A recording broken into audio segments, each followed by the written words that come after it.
യാവയേ എന്നാണ് മാനവേദൻ. ഞാനിതിൻ്റെ സംസ്കൃതത്തിലുള്ള ശ്ലോകങ്ങളൊക്കെ കോട്ട് ചെയ്തിട്ട് അധികം പറയുന്നില്ല. കാരണം അങ്ങനെ പറഞ്ഞാൽ ഇവിടെ കൂടിയവർക്ക് എല്ലാവർക്കും ചിലപ്പോൾ അത് ഒരുമിച്ച് ഫോളോ ചെയ്യാൻ സാധിച്ചു എന്ന് വരില്ല. അപ്പം അതിൻ്റെ അർത്ഥം സാമാന്യമായിട്ട് വന്നുകൂടുന്നതിൻ്റെ അർത്ഥം നിങ്ങൾക്ക് അറിയാൻ പറ്റുന്ന രീതിയിൽ, മനസ്സിലാക്കാൻ പറ്റുന്ന രീതിയിൽ പറയുക എന്നുള്ളതാണ് ഞാൻ ഉദ്ദേശിച്ചത്.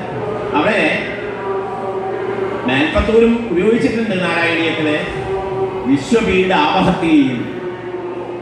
അപ്പോൾ എൻ്റെ ദുഃഖം മാറുന്നത് മാത്രമല്ല, എൻ്റെ രോഗം മാറണേ എന്ന് മേൽപ്പത്തൂര് ഓരോ ദശകത്തിലും ചൊല്ലുമ്പോഴും അദ്ദേഹം എൻ്റെ എന്ന് പറയുന്നത് വിശ്വത്തിൻ്റെ എന്നാണ് അർത്ഥം കൽപ്പിക്കുന്നത്.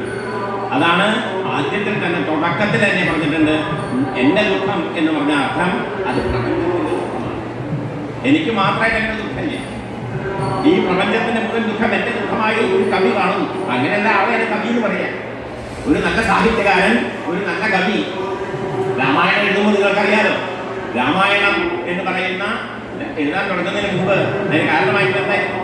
ക്രൗഞ്ചപക്ഷികൾ, ഇണകള്, അവ കാട്ടിൽ ക്രൂരമായി വേടന്റെ അമ്പേറ്റ് ആ അമ്പ് കൊണ്ട് താഴെ വീഴും. പ്രാണൻ പിടഞ്ഞുകൊണ്ട്, പ്രാണൻ നിലനിർത്തുന്നതിന് വേണ്ടി ദീനദീനം വിലപിച്ചുകൊണ്ട് ആ പക്ഷി വീഴുന്നത് വാൽമീകി മഹർഷി കാണും. ആ കിളിയുടെ ദീനരോധനത്തിൽ നിന്നാണ് രാമായണം ഉണ്ടായത്. ആ കിളിയുടെ ദുഃഖം വാൽമീകിയുടെ ദുഃഖമായി മാറി. നിങ്ങൾക്ക് ഏത് സാഹിത്യ രചന നടക്കണമെങ്കിലും നിങ്ങൾ നോവലുകളും കാവ്യങ്ങളും നാടകങ്ങളും സിനിമകളൊക്കെ കാണുമ്പോൾ അവിടെ കാണുന്ന ദുഃഖങ്ങളൊക്കെ നിങ്ങളുടെയും ദുഃഖങ്ങളായിട്ട് നിങ്ങൾക്ക് തോന്നുന്നത് എന്തുകൊണ്ടാണ്?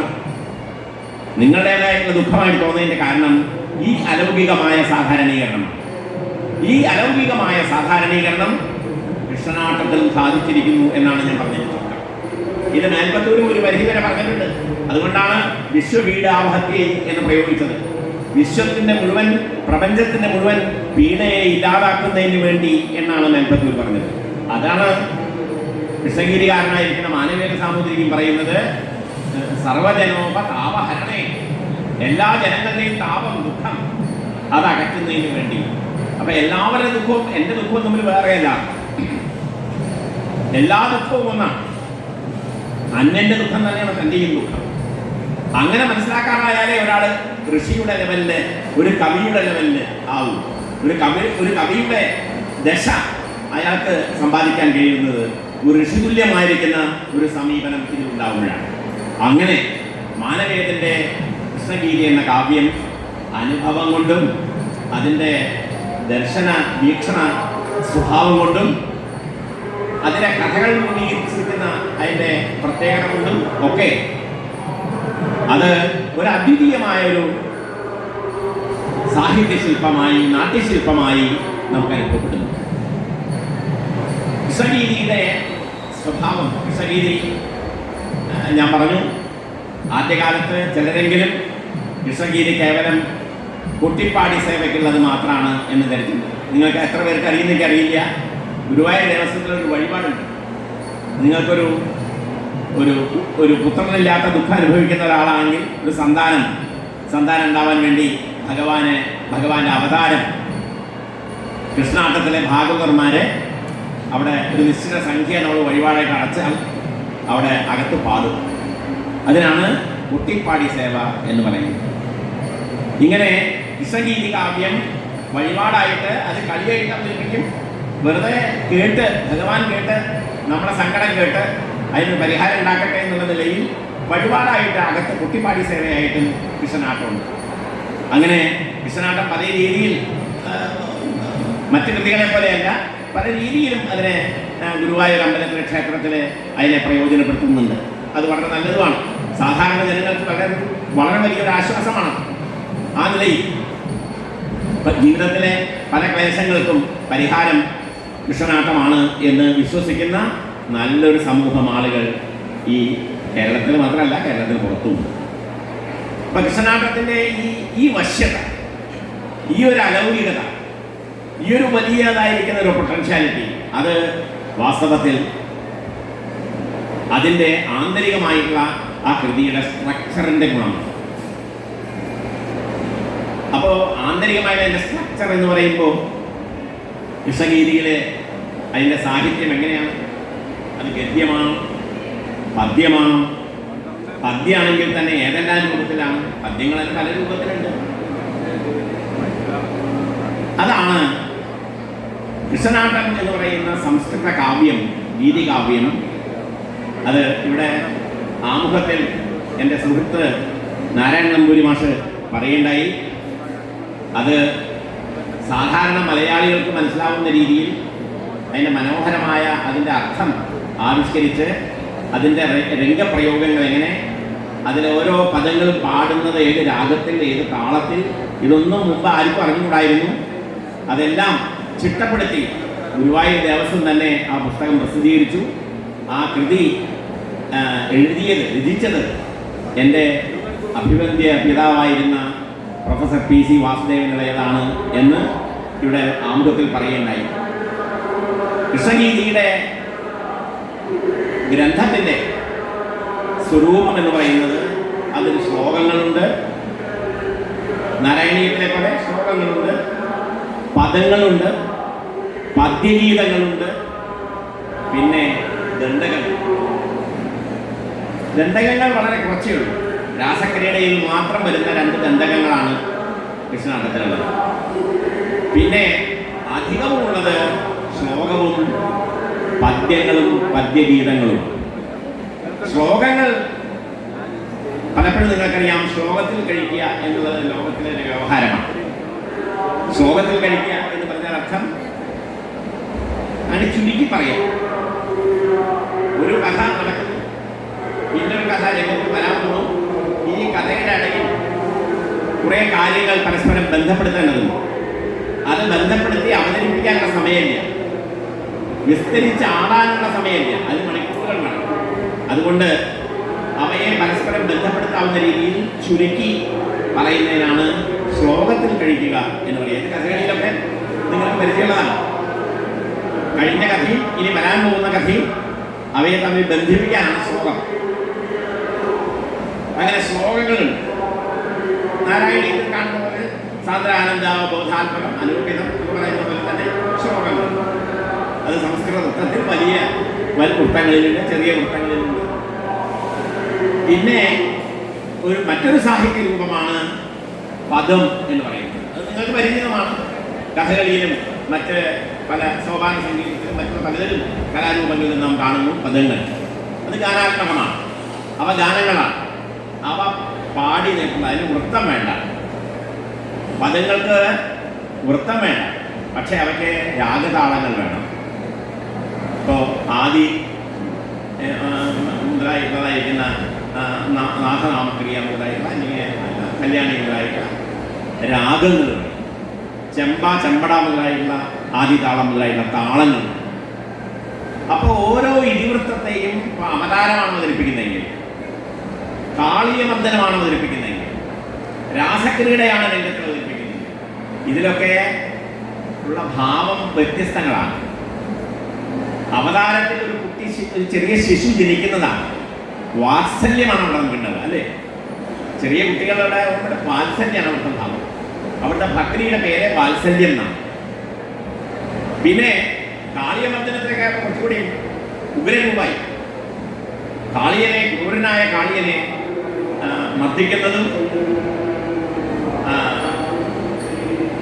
അവിടെയുള്ള ഗോപസ്ത്രീകളെയും മറ്റ് ഗോപന്മാരെയൊക്കെ സംരക്ഷിക്കുന്നത് ഒരു വലിയ ഇതിവൃത്തമാണ്.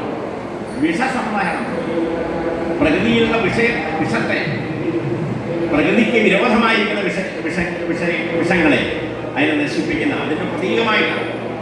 അപ്പം കാളിയ കഥ വരുമ്പോൾ അവിടെ ഭാവം കുറച്ചുകൂടെ രൗദ്രമാവും, കുറച്ചുകൂടി അതിൽ ഭയം ജനിപ്പിക്കുന്ന അംശങ്ങൾ വരും. അങ്ങനെയൊക്കെ വരുമ്പോൾ അവിടെയുള്ള രാഗതാളങ്ങളുമാണ്. രാസക്രിയയിൽ വരുമ്പോൾ ഭഗവാൻ ഗോപസ്ത്രീകളുമായിട്ടുള്ള രാസനൃത്തമാണ്. ശൃംഗാരരസമാണ് അവിടെ പ്രധാനമായിട്ടുള്ളത്. ശൃംഗാരരസം എന്ന് ഭാഗവതകാരൻ പറയാറില്ലേ? ഭാഗവതകാരൻ ശൃംഗാരം എന്ന പദം ലൗകികരായ നമ്മളെ പോലുള്ളവർക്കാണ്. ഭഗവാന്റെ ശൃംഗാരം എന്നല്ല പറയാം, മധുരഭക്തി എന്നാണ് അതിൻ്റെ. ഗോപികമാരുടെ മധുരഭക്തി, അതിന് പ്രത്യേക ഒരു സങ്കേതം തന്നെയുണ്ട്.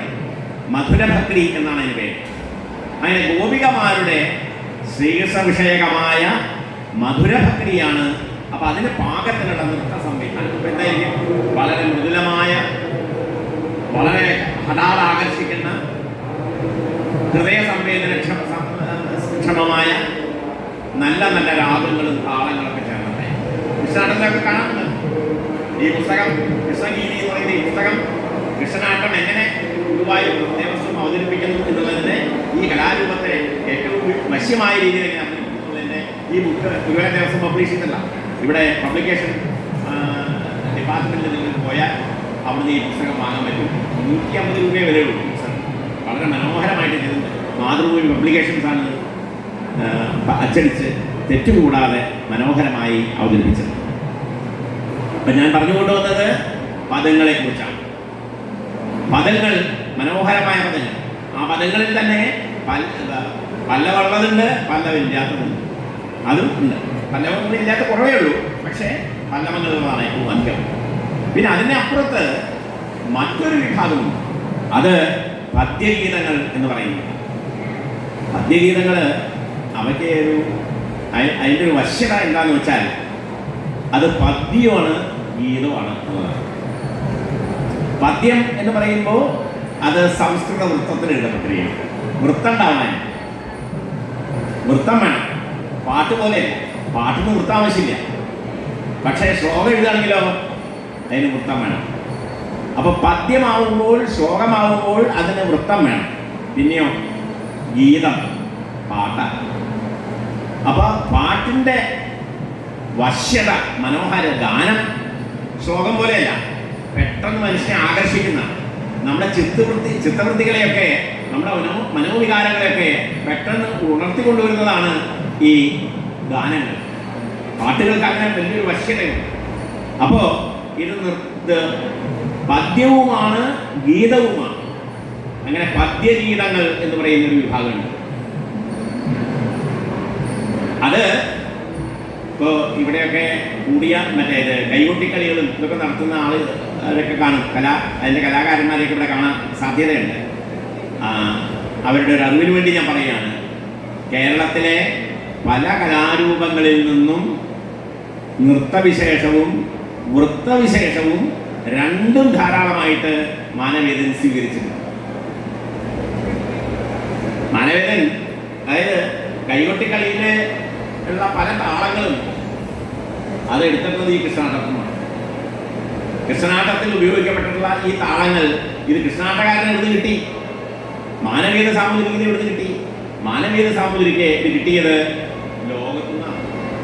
അദ്ദേഹം ലോകത്തിൽ ഇങ്ങനെ സഞ്ചരിക്കുമ്പോൾ, കവി എങ്ങനെയാണ് ലോകം മുഴുവൻ ചുറ്റി സഞ്ചരിച്ച് ലോക ഇതിവൃത്തം മുഴുവൻ മനസ്സിലാക്കിയിട്ടാണ് അതിന് കഥ രൂപപ്പെടുത്തുന്നത്. ആ കഥയുടെ രംഗാവിഷ്കാരം രൂപപ്പെടുത്തുന്നു.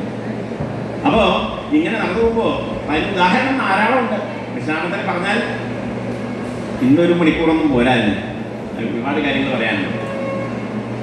ഈ കൈകൊട്ടിക്കളി പോലെയുള്ളതായിരിക്കുന്ന കലാരൂപങ്ങളിൽ നിന്ന്, അങ്ങനെയുള്ള കലാരൂപങ്ങളിൽ നിന്നായിരിക്കുന്ന ഉപയോഗിക്കുന്ന വൃത്തങ്ങൾ, ആ താളബദ്ധത, അതിൻ്റെ ഈരടികൾ, ഈണങ്ങൾ, ആ ഈണങ്ങളൊക്കെ കൈകൊട്ടിക്കളി പോലെയുള്ളതായിരിക്കുന്ന തെയ്യം, തിറ, തോറ്റംപാട്ടുകളിൽ നിന്നൊക്കെ ധാരാളമായിട്ട് കൃഷ്ണാട്ടത്തിൽ എടുത്തിട്ടുണ്ട്. അങ്ങനെ പല കലാരൂപങ്ങളുടെയും സംഗ്രഹമായിട്ട് യഥോചിതം സന്നിവേശിപ്പിക്കപ്പെട്ട, അതുകൊണ്ടല്ലോ ഏത് സന്ദർഭത്തിൽ ഏതാണോ ആവശ്യം ആ തരത്തിൽ അതിനെ സ്വീകരിച്ചത്. വേഷങ്ങൾ എടുക്കുകയാണെങ്കിൽ കൃഷ്ണാട്ടത്തിലെ വേഷങ്ങൾ എടുത്താൽ ഇപ്പം യമനൻ എന്ന് പറഞ്ഞൊരു വേഷമുണ്ട്. തനി മുസ്ലിമിൻ്റെ വേഷമാണ്. ഒരു മുസ്ലിം എങ്ങനെയാണോ വേഷം ധരിക്കുക അതുപോലൊരു വേഷം, അല്ലാതെ കൃഷ്ണനാട്ടത്തിലോ കഥകളിയിലോ കാണുന്ന പോലെയുള്ള വേഷമല്ല. യമനൻ എന്ന് പറയുന്ന മുജുകുന്ദ കഥയിലെ, മുജുകുന്ദ മോക്ഷത്തിലെ കഥയിലെ വരുന്ന ഭാഗത്ത് അതിൽ വരുന്ന ഈ യമനൻ ഒരു മുസ്ലിം വേഷമാണ്. മാത്രമല്ല ഇപ്പോൾ ബലഭദ്രൻ്റെയൊക്കെ, ബലരാമൻ്റെയൊക്കെ ഒരു മറ്റേ സോമരസമാന സന്ദർഭം അവതരിപ്പിക്കുന്നത്. മദ്യപാനമാണ് വിഷയം. അവിടെ ശരിക്കും നാട്ടിൽ നമ്മൾ എങ്ങനെയാണോ ചെത്തുകാരെ കാണുക, ആ ചെത്തുകാർ അതേപോലെ തന്നെ ആ വേഷത്തിലാണ് വരുന്നത്. നാട്യധർമ്മികളൊന്നുമില്ല, ലോകധർമ്മിയാണ്.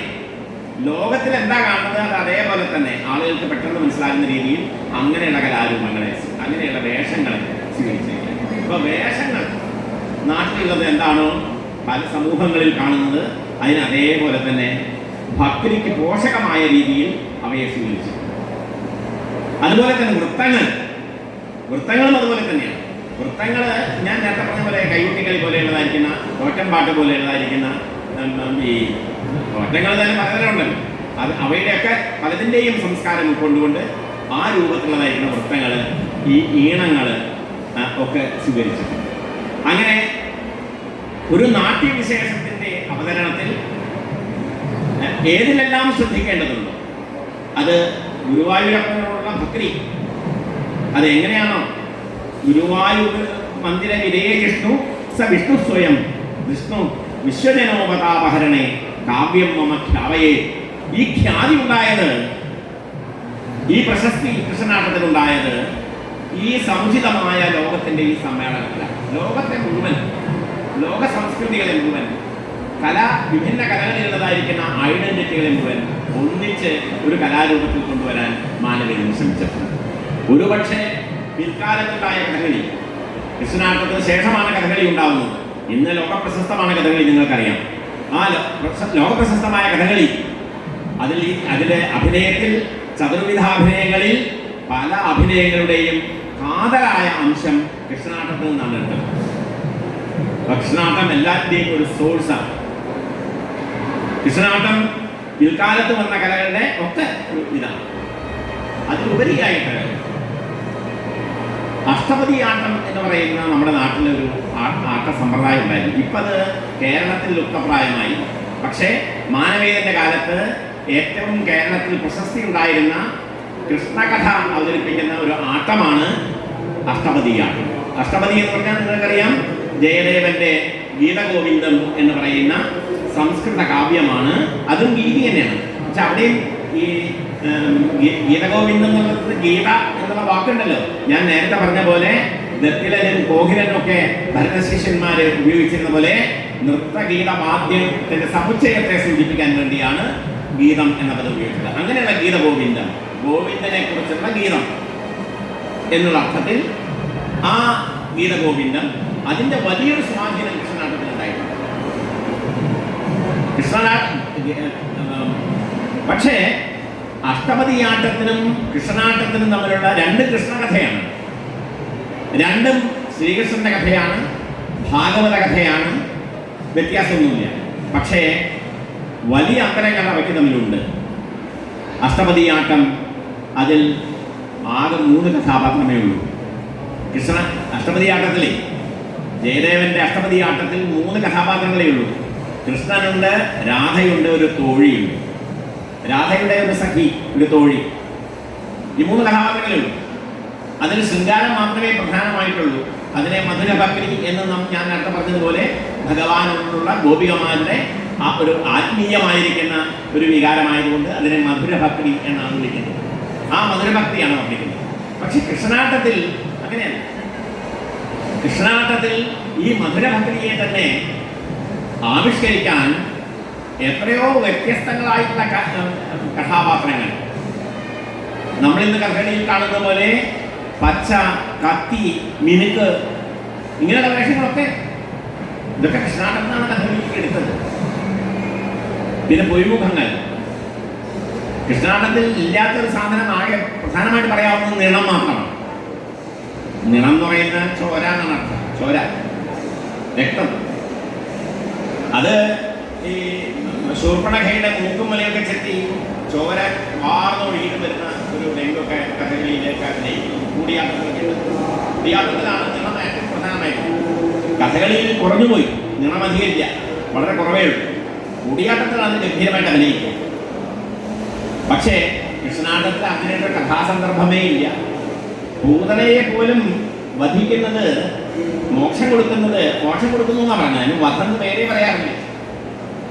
പൂതനയ്ക്ക് മോക്ഷം എന്നാണ്. പൂതനയുടെ കഥ അവതരിപ്പിക്കുന്നത് വളരെ വിസ്തരിച്ചാണ്. ഭാഗവതത്തിലും നാരായണീയത്തിലും ഒക്കെ കൃഷ്ണകഥയിൽ പൂതനയുടെ കഥാഭാഗം, ആ കഥ അവതരിപ്പിക്കുന്നത് എങ്ങനെയാണോ അതിനേക്കാൾ വളരെ വിസ്തരിച്ച് വളരെ ഇളകിയാട്ടമുണ്ട്. ഇളകിയാട്ടം എന്നാണ് പറയാം, പറഞ്ഞേന്ന് വിട്ട് അഭിനയിക്കുക. ഇവിടെ കൃഷ്ണഗീതി കാവ്യത്തിൽ പറയുന്ന വർണ്ണിക്കപ്പെട്ടിട്ടുള്ളത് ആ രംഗം തന്നെ വളരെ വലുതാണ്. കാരണം അതിൽ ആദ്യം ലളിതയായ പൂതന വരുന്നുണ്ട്, അതിൻ്റെ കുറെ പദങ്ങളുണ്ട്. അത് കഴിഞ്ഞ് അത് പൂതനയായിട്ട് ലളിത പൂതനയായി ഘോരരൂപിണിയായി വരുന്ന ഭാഗമുണ്ട്. ആ ഭാഗങ്ങളൊക്കെ വളരെ മനോഹരമാണ്. നമ്മൾ എന്തുകൊണ്ട് നമ്മുടെ ആളുകൾ ഈ കൃഷ്ണനാട്ടം ഇതിൻ്റെ അർത്ഥം മനസ്സിലാക്കാൻ മലയാളത്തിൽ ഇപ്പോൾ ഈ പുസ്തകം ഉണ്ടെന്ന് ഞാൻ നിങ്ങളോട് പറഞ്ഞു. ഈ പുസ്തകം വെച്ചുകൊണ്ട് ഇതിൻ്റെ വളരെ ലളിതമായിട്ട് അതിൻ്റെ അർത്ഥം മനസ്സിലാക്കാം, അതെങ്ങനെയാണ് രംഗത്തിൽ അവതരിപ്പിക്കുന്നത് മനസ്സിലാക്കാം. അതിമനോഹരമായി പൂതനയുടെ അതിസുന്ദരിയായി നല്ലൊരു അമ്മയായി ആയിട്ടാണ് ആദ്യം പൂതന അമ്പാടിയിൽ വരുന്നത്. അങ്ങനെ വന്ന് കളിച്ച് പല കുട്ടികളെ എടുത്ത് അവസാനം കൃഷ്ണൻ്റെ അടുത്ത് എത്തുകയും കൃഷ്ണനെ കൊല്ലുക എന്നുള്ളതാണ് ഉദ്ദേശം. അങ്ങനെ കൃഷ്ണനെ എടുത്ത് മുല കൊടുക്കുക. അവിടെ ആ സമയത്ത് മുല കുടിച്ചു തുടങ്ങിയപ്പോൾ ആദ്യം വലിയ അത്ര പ്രയാസം തോന്നിയില്ല. കുറെ കഴിയുമ്പോൾ ഈ കുട്ടി തൻ്റെ പ്രാണൻ വലിച്ചെടുക്കുന്ന പോലെയാണ് മുല കുടിക്കുന്നത്. അങ്ങനെ മുഞ്ചബത ഞാൻ അതിനെക്കുറിച്ച് പറയാനില്ല, ഒരുപാട് പറയാനുള്ള വിഷയമാണ്. അതൊന്നും പറയാൻ നേരമില്ലാത്തതുകൊണ്ട് പറയുന്നില്ല. ആ പദങ്ങൾ നിങ്ങൾ വായിച്ചാൽ ഈ പുസ്തകം മേടിച്ചിട്ട് നിങ്ങൾ ആ രംഗങ്ങൾ വായിച്ചാൽ നിങ്ങൾ മനസ്സിലാവും എത്ര മനോഹരമായ ശില്പങ്ങളാണ്, ശബ്ദശില്പങ്ങളാണ് അവിടെ മാനവേദൻ എഴുതിയിട്ടുള്ളത്. പൂതന ആദ്യം വരുന്നത് എങ്ങനെ അതിസുന്ദരിയായിട്ട് അവളുടെ ആ ഭരണമൊക്കെ വളരെ ഗംഭീരമായിട്ട് വർണ്ണിക്കുന്നു. ആ കുട്ടിയെ എടുക്കുന്നതും ഒക്കെ വളരെ മനോഹരമായിട്ട്. പക്ഷേ അത് കഴിഞ്ഞ് പിന്നെ ഘോരരൂപിണിയായിട്ട് മാറുന്ന പൂതനയുടെ അവിടെ ചെമ്പട ആദ്യതാളത്തിലും മറ്റേ ആദ്യരാഗത്തിലൊക്കെ ഇതില് രാഗതാളങ്ങളുടെ പറയാനില്ല. ഔചിത്യമനുസരിച്ച് രാഗതാളങ്ങൾ മാറി മാറി മാറി അതിമനോഹരമായിട്ട് വ്യത്യസ്തങ്ങളായ രാഗതാള ഒരു മണ്ഡലം സൃഷ്ടിച്ചുകൊണ്ടാണ് ആ പൂതനയുടെ രംഗം അവസാനിക്കുന്നത്. അങ്ങനെ അതിമനോഹരമായിട്ടുള്ള ഒരു രംഗമാണ് പൂതനയുടെ രംഗം. ഇതുപോലെ അനവധിയുണ്ട്. കംസവധത്തിൽ മല്ലന്മാരുടെ ഒരു യുദ്ധരംഗം അഭിനയിക്കുന്ന ഒരു ഭാഗം. ഒരു കൊച്ചു കുട്ടിയോടാണ് യുദ്ധം ചെയ്യാൻ പോകുന്നത് മല്ലന്മാർ. ഒരു ഭയങ്കരന്മാരാണ്. അവർ വന്നിട്ടുള്ള യുദ്ധമുറകൾ അഭിനയിക്കുന്ന ഒരു നൃത്തരംഗമുണ്ട്. യുദ്ധത്തിന്റെ ചാരികൾ, അതിൻ്റെ അടവുകൾ, അതിലുള്ള അംഗവിന്യാസങ്ങളൊക്കെ ഉണ്ടല്ലോ, അതെല്ലാം അഭിനയിക്കുന്നത് അതിമനോഹരമായിട്ടുള്ള മറ്റൊരു നൃത്തരൂപമാണ്. പക്ഷേ അവിടെ ഉപയോഗിക്കുന്ന രാഗവും താളവും പറയാം. ഇതൊക്കെ നൃത്തങ്ങളാണ്. ഇപ്പൊ കാളിയമർദ്ദനത്തിൽ വരുന്ന അവതാരത്തിൽ ഭഗവാന്റെ വിശ്വരൂപം വർണ്ണിക്കുന്ന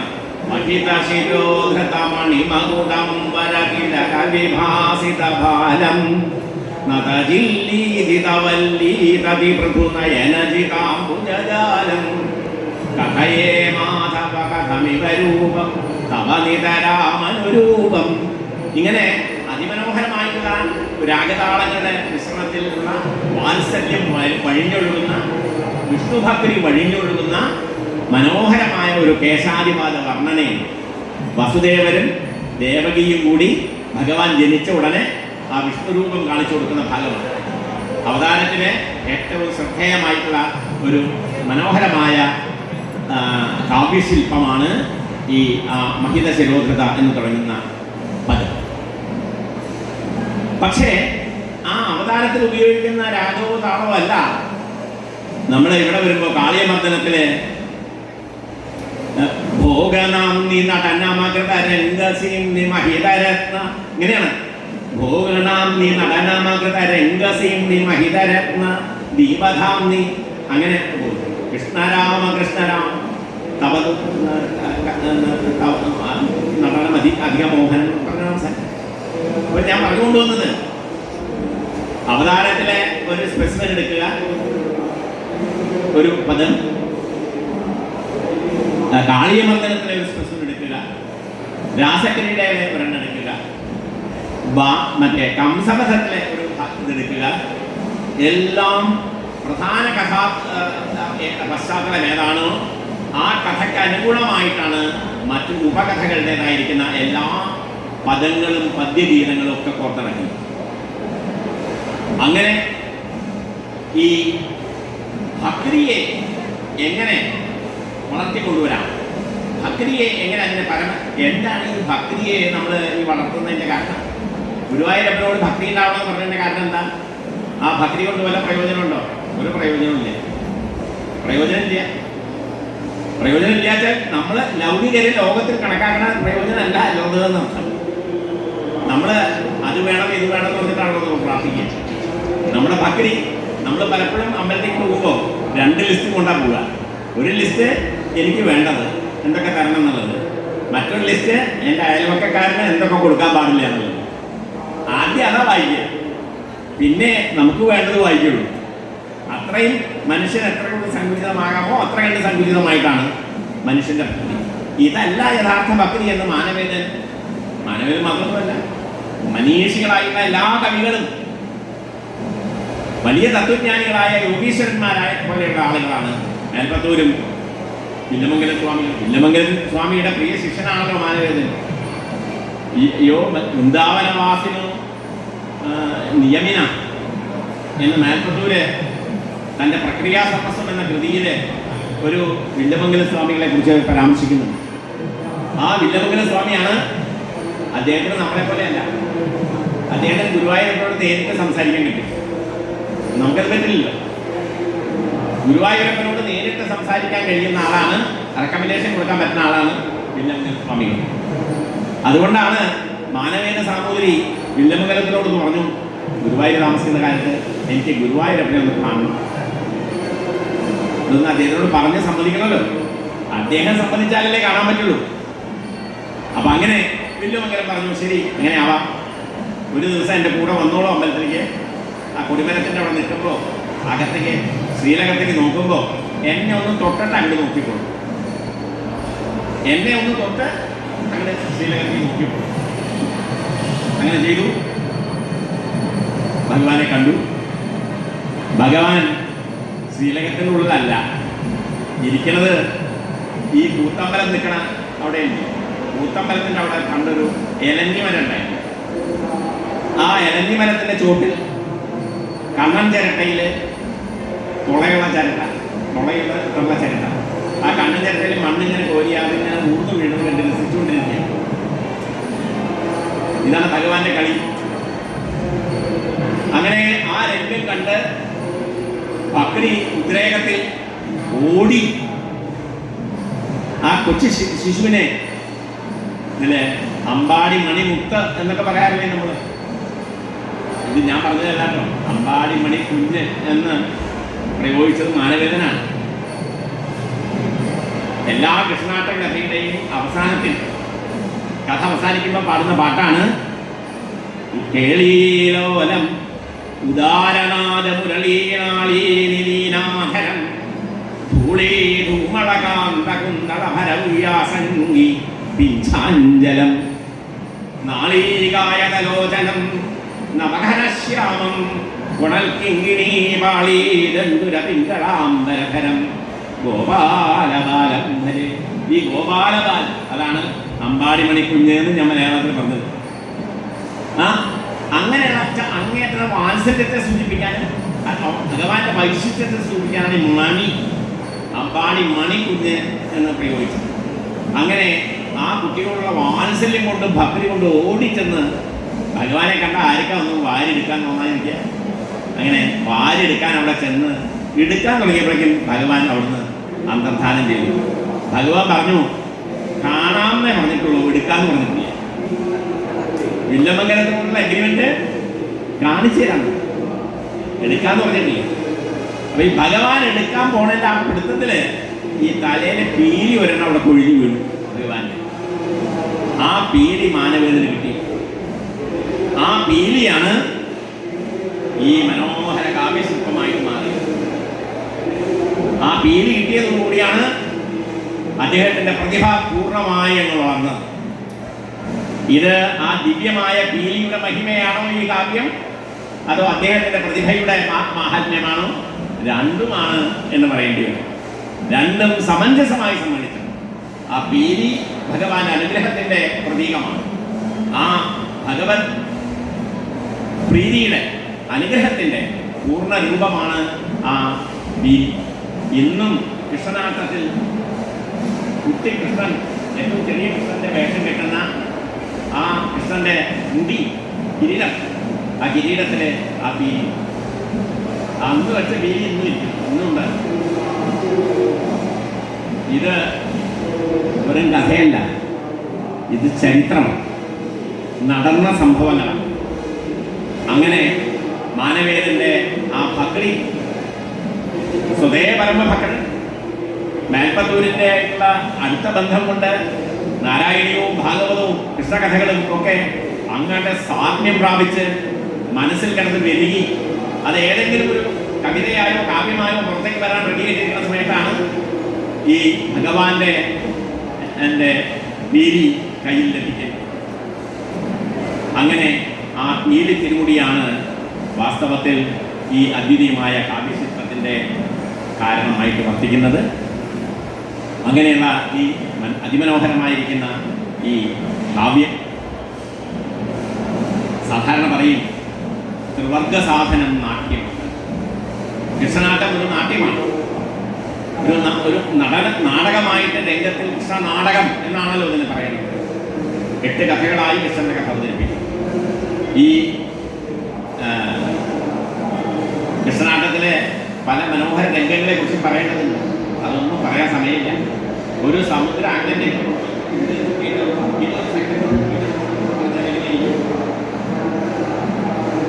ഒരു ആനയെ മുഴുവൻ ഒരു കുടത്തിൻ്റെ ഉള്ളിലാക്കണം എന്ന് പറഞ്ഞാൽ എങ്ങനെ ഇരിക്കും?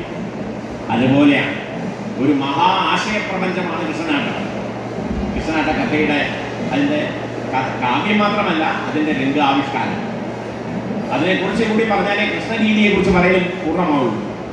എങ്ങനെയാണ് ഭക്തിയെ മറ്റ് രസങ്ങളുടെ മുഴുവൻ അകമ്പടി, മറ്റ് രസങ്ങളൊന്നും പ്രധാനമല്ല, അതൊക്കെ അകമ്പടി സേവിക്കുകയാണ് ചെയ്യുന്നത്, അനുഗമിക്കുകയാണ് ചെയ്യുന്നത്. അങ്ങനെ ഭക്തിയെ പ്രധാന ചിത്തവൃത്തിയായി പോഷിപ്പിക്കുകയും ആ ഭക്തിയിൽ കൂടെ മനുഷ്യൻ തത്വജ്ഞാനം സമ്പാദിക്കാൻ കഴിയുന്നത് എന്ന് വളരെ കൃത്യമായി നമ്മളെ ബോധിപ്പിക്കുന്ന നാരായണീയം പോലെ തന്നെ ഉള്ള ഒരു കൃതിയാണ് കൃഷ്ണഗീതി. ഇത് കേവലം കാവ്യമല്ല, കാവ്യമായും ഇത് ആസ്വദിക്കാം. പക്ഷേ ഇത് നാട്യമായിട്ട് അവതരിപ്പിക്കുമ്പോൾ ഞാൻ നേരത്തെ പറഞ്ഞതുപോലെ ത്രിവർഗ സാധനം നാട്യം. എന്താ ഈ ത്രിവർഗം? ത്രിവർഗം എന്ന് പറഞ്ഞാൽ ധർമ്മം, അർത്ഥം, കാമം. 4 പുരുഷാർത്ഥങ്ങളിൽ ധർമ്മം, അർത്ഥം, കാമം, ഇത് 3ആണ് ത്രിവർഗം എന്ന് പറയുന്നത്. ആ 3 ധർമാർത്ഥ കാമങ്ങളെ സാധിപ്പിച്ചു തരുന്നതാണ് നാട്യം എന്നാണ്. അതിൻ്റെ കാരണം എന്താണ്? അത് സാധിച്ചാൽ അതിൽ നിന്നാണ് മോക്ഷം ഉണ്ടാകുന്നത്. അപ്പം മോക്ഷത്തിന് കാരണമായിട്ടുള്ളത് ത്രിവർഗങ്ങളാണ്. ധർമ്മം, അർത്ഥം, കാമം, ഇത് 3 ഉപായങ്ങളാണ്. ഏതിനുള്ള ഉപായം? ഉപേയമായ, ലക്ഷ്യമായ ഏതാണോ നമുക്ക് കിട്ടേണ്ടത് ആ മോക്ഷം, പരമപുരുഷാർത്ഥം. ലക്ഷ്യമായിട്ടുള്ളത് തത്വജ്ഞാനം, മോക്ഷം. അതിലേക്ക് എത്താനുണ്ടായിരിക്കുന്നതാണ് ഓരോ കാവ്യവും, ഓരോ സാഹിത്യ സൃഷ്ടിയും, ഓരോ കലാരൂപവും. ചതുഷ്ഷഷ്ടി കലകളാണ്, 64 കലകളാണ് നമുക്കുള്ളത്. അതിൽ ഈ കലകളിൽ ഏതെങ്കിലും ഒന്നിൽപ്പെടുന്നതാണ് ഏത് കലയും. ഈ നാം കാണുന്ന ചുറ്റുപാടും കാണുന്ന കലകളെല്ലാം ഈ 64 ഏതെങ്കിലും ഒന്നിൽപ്പെടും. അങ്ങനെ ഈ 64 കലകൾ, സാഹിത്യവും അതിൽപ്പെടുന്നതാണ്. 64 കലകളിൽ പെടുന്നതാണ് സാഹിത്യം. ഇതെല്ലാം ഈശ്വരപ്രാപ്തിക്ക് വേണ്ടിയുള്ളതാണ്, തത്വജ്ഞാനത്തിന് വേണ്ടിയുള്ളതാണ്. ഈശ്വരപ്രാപ്തി എന്ന് പറഞ്ഞാൽ അർത്ഥം ആത്യന്തികമായിട്ട് ആ ഈശ്വരപ്രാപ്തി എന്ന് പറഞ്ഞാൽ തത്വജ്ഞാനമാണ്. ഈശ്വരനാണല്ലോ ആ തത്വം മനസ്സിലാക്കി കഴിഞ്ഞാൽ, ബ്രഹ്മസ്വരൂപനായിരിക്കുന്ന ആ തത്വത്തെ മനസ്സിലാക്കി കഴിഞ്ഞാൽ വേറെ ഒന്നും മനസ്സിലാക്കാനില്ല. മനോഹരമായ ശ്ലോകങ്ങൾ, മനോഹരമായ നാരായണീയത്തെ കവച്ചു വയ്ക്കുന്ന രീതിയിൽ പലതുമുണ്ട് ഈ കൃഷ്ണഗീതിയിലെ. പദങ്ങൾ, പദ്യഗീതങ്ങൾ, ഇതെല്ലാം അദ്വിതീയമായ കാവ്യശില്പമാണ്. അലങ്കാരങ്ങളുടെ ആഹാമഹാമികയ ഉള്ള പ്രവാഹമാണ്. ഓരോ അലങ്കാരം ഞാൻ മുമ്പ് എന്ന് പറഞ്ഞുകൊണ്ട് അലങ്കാരങ്ങൾ, ഗുണങ്ങൾ ഒക്കെ കാവ്യചാരുത്വത്തിന് എന്തെല്ലാം ആവശ്യമാണോ അതെല്ലാം ഇവിടെ വേണ്ട പോലെ സമ്മേളിക്കുന്ന ഒരു അദ്വിതീയ കാവ്യശില്പമാണ്. അതുപോലെ തന്നെ ഒരു അദ്വിതീയമായ നൃത്തശില്പമാണ്, നാട്യശില്പമാണ് കൃഷ്ണനാട്ടം എന്ന് പറഞ്ഞുകൊണ്ട് നൃത്യ നാട്യങ്ങളുടെ സമന്വയമായി തന്നെ. അതുകൊണ്ട് താളം, ഭാവം, രസം ഇവയുടെ 3ൻ്റെയും സമഞ്ജസമായ സമ്മേളനമായി അത് ഭക്തി എങ്ങനെ അതിനെ പോഷിപ്പിക്കുന്നു, ഭക്തിയെ എങ്ങനെ അത് പോഷിപ്പിക്കുന്നു, ഭക്തി എങ്ങനെ അത് സാധ്യമാക്കുന്നു ഈ ത്രിവർഗങ്ങളെ കൊണ്ട് എന്ന് ബോധ്യപ്പെടുത്താൻ അതിൻ്റെ ദൃഷ്ടാന്തമായിട്ട് ഇന്ന് നമ്മുടെ മുമ്പിൽ ഗുരുവായൂരപ്പൻ്റെ അനുഗ്രഹം കൊണ്ട് മാനവേദ സാമൂതിരിക്ക് ലോക പ്രശസ്തിക്ക് മാനവേദ സാമൂതിരിയുടെ ലോക പ്രശസ്തിക്ക് കാരണമായ ഈ കൃഷ്ണഗീതി കാവ്യം ഇവിടെ അതിനെക്കുറിച്ച് ആമുഖമായി ചില കാര്യങ്ങൾ മാത്രം പറഞ്ഞുകൊണ്ട് വളരെ പരിമിതമായ സമയമുള്ളൂ. എന്നോട് നിർത്താൻ പറഞ്ഞ സമയം കഴിഞ്ഞു പോയി. 5 മിനിറ്റ് കൂടുതൽ ഞാൻ എടുത്തു. ഈ ലഘുവായ ഈ കൃഷ്ണഗീതിയെക്കുറിച്ചുള്ളതായിരിക്കുന്ന ഈ പ്രഭാഷണം ഇവിടെ ഉപസംഹരിക്കുന്നു.